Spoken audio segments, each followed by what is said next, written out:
क्षारांनी जर जमीन खराब होतीये असं जर तुमचं म्हणणं आहे सर, तर कोकणात तर समुद्र आहे सर, आणि समुद्र किनारा कितीतरी वर्षापासून असेल, मग समुद्र किनारा असा पांढरट पडलेला कधी दिसत नाही. एकदम मस्त.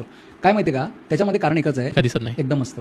काय माहिती का, त्याच्यामध्ये कारण एकच आहे त्याच्यामध्ये, आणि हे उत्तर कोणाकडे नाहीये, बरं. गुगल एआय मध्ये पण नाहीये. त्याचं कारण असं आहे की तो समुद्राच्या पाण्याचा टीडीएस किती ते समजून घेऊया. 35,000. म्हणजे 1 लिटर पाणी जर तुम्ही उकळवलं तर खाली जो साखा शिल्लक राहतो तो 35 ग्रॅम असतो. आता आपण जिथे बसलोय तिथे किती टीडीएस? फक्त 50. अच्छा, म्हणजे कितीतरी. तर त्याच्यामध्ये 35,000 टीडीएस आहे. म्हणून समुद्राचं मीठ समुद्राच्या पाण्यापासून तयार होतं. गुजरात सर्वात जास्त सॉल्ट प्रोड्युसिंग स्टेट आहे. तर याचा प्रॉब्लेम ते समुद्र किनारा आपण जे पाण्याचे प्रश्न म्हणतोय हे फक्त 50 वर्षापासून आहेत, 75 वर्षापासून माहिती आहेत ना आपल्याला. आणि समुद्र किनारे हजारो कोटी लाखो जेवढी मनात वर्ष येतील तेवढ्यापासून आहेत. गणपतीपुळेचं मंदिर 400 वर्षापासून असेल, पण करोडो वर्षापासून समुद्र किनारा आहे.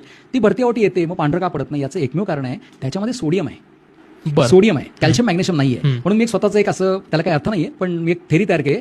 महाराष्ट्रापुरतं सांगायचं म्हटलं तर जिथे माणसाला घाम येतो तिथे सोडियमचं प्रमाण जास्त असतं ग्राउंड वॉटरमध्ये, आणि जिथे घाम येत नाही म्हणजे विदर्भ, मराठवाडा, सगळीकडे, इव्हन पुणे पण, तिथे कॅल्शियम मॅग्नेशियम प्रमाण जास्त असतं. आणि आपला प्रॉब्लेम कॅल्शियम मॅग्नेशियम आहे, तो सोडियम नाहीये. कारण सोडियम आणि पोटॅशियमला चिकटण्याचा गुणधर्म नाही, म्हणून समुद्र किनारे पांढरे पडत नाही, चिकट होत नाही, दगड होत नाही. आणि फक्त समुद्र किनारे नाही, मिठागरांची जमीन बघा. मिठागरांची जमीन मीठ काढल्यानंतर काळी कुळकुळीत असते आणि ती कधीही चिकट होत नाही.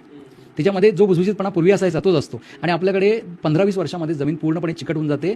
पूर्वी आम्हाला ट्रॅक्टर 25 HP चा लागायचा, आता आम्हाला तो 60 HP पुरत नाही. डिझेल आम्हाला पूर्वी 10 लिटर लागायचा, आता आम्हाला 15 लिटर लागतं. त्याचं कारण इथे आहे.